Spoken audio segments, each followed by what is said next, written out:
Spirituality. What is spirituality? What does spirituality actually entail? Spirituality essentially is freedom. It's liberation. It means to be liberated.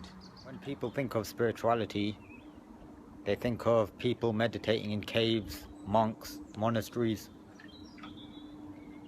That's not to say that these things don't form a part of spirituality, and that's not to say that those people are not spiritual.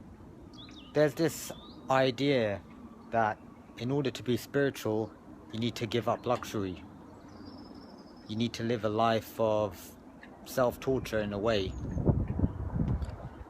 Now that really isn't the case.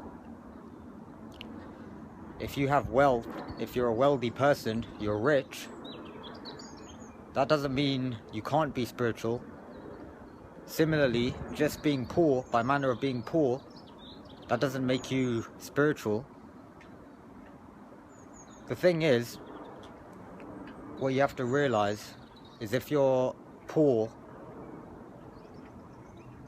and you meditate and you do whatever spiritual practices,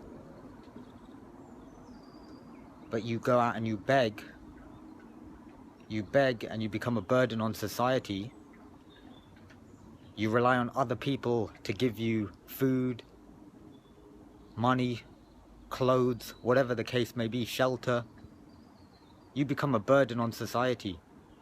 Now that in itself goes against the very nature of being spiritual, because being spiritual is all about freedom. Now, if you're a burden on someone else and you're relying on someone else, you really aren't free, because you're reliant, you're dependent on someone else. To be spiritual is to also experience things, but it means not to get attached to anything. That's the difference. You can experience the world, but you don't have to be completely attached to everything. Spirituality is an objective viewing of the world.